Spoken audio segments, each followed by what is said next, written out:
안녕하십니까. 소아청소년과 전문의 표준원입니다. 자, 다음은 영유아기 설사에 대해서 말씀드리도록 하겠습니다. 이런 감염병들은 사실 우리가 코로나 시대에 3년을 겪으면서 이 감염병에 대한 지식이 굉장히 많이 올라갔습니다.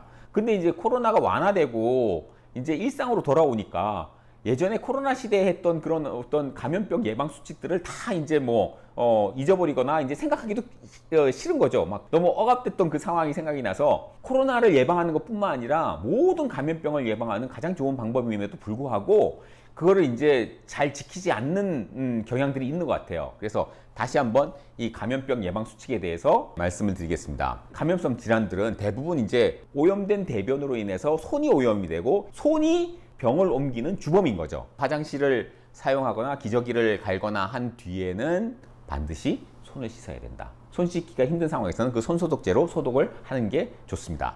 우리나라에서 사실 살균하지 않은 날 우유를 먹는 경우는 별로 없겠죠. 혹시라도 목장에 종사하시는 분들이나 그 근처에 있는 아이들이라면 이런 살균하지 않은 우유를 먹는 거는 피해야 됩니다. 그리고 날 음식을 아이들한테 주는 거, 날 음식 많이 먹잖아요. 우리나라 사람들 생선회도 먹고 채소도 물론 날로 먹고 그 다음에 육회 같은 것도 먹고 이제 날 음식을 많이 좋아하고 많이 먹는데 아이들에게는 이런 날 음식을 주지 않는 것이 좋겠다.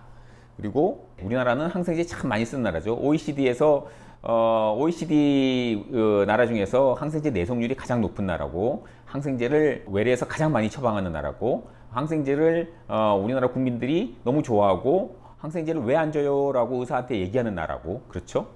그래서 항생제를 사용을 줄여야 되고 그래야만 이제 우리나라도 항생제 내성률을 줄일 수가 있는데 아직까지도 그게 잘 안 되고 있습니다. 그래서 불필요하게 항생제 쓰는 거를 피해야 됩니다. 특히 항생제를 오래 쓰게 되면 장 건강이 완전히 나빠지게 돼요. 우리 몸에 유익한 세균하고 우리 몸에 나쁜 해로운 세균들이 이렇게 적절하게 밸런스를 유지하고 있는데 항생제를 많이 쓰게 되면 유익한 균들이 많이 죽습니다. 그래서 해로운 균들이 더 압도적으로 많아지게 돼요. 그러면은 결국에는 그 균들이 나중에 병을 일으키거나 해로운 균들로 인해 가지고 우리 면역에 문제가 생길 수가 있습니다. 그게 이제 눈앞에서 설사를 쫙쫙 하면 항생제를 꼭 써야 되나요? 라고 얘기를 하시겠지만 항생제를 써도 설사를 안 하고 별다른 이상이 없는 경우가 많이 있어요.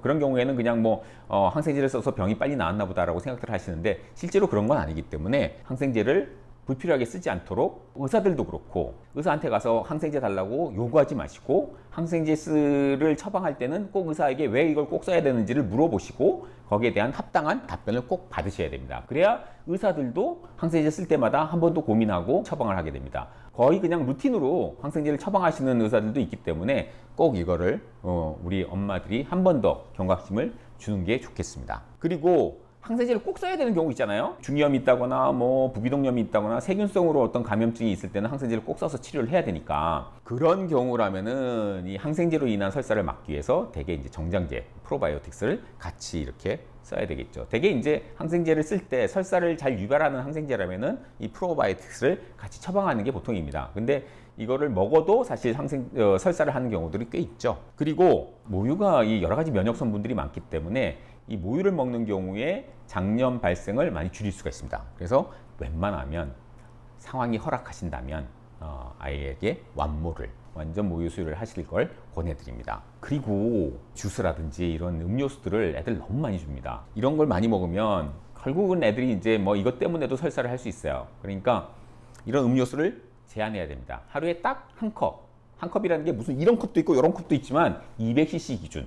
200cc 기준으로 한 컵. 주스라든지 탄산 음료라든지 이온 음료라든지 애들이 아무리 그런 음료를 좋아한다고 해도 하루에 한 컵으로 제한해 주셔야 됩니다. 그리고 이제 얼마 전까지만 해도 이 로타바이러스 백신이 국가에서 지원을 안 해줬죠. 그래서 비급여로 상당히 비용이 비쌌잖아요. 10몇만 원씩 했으니까.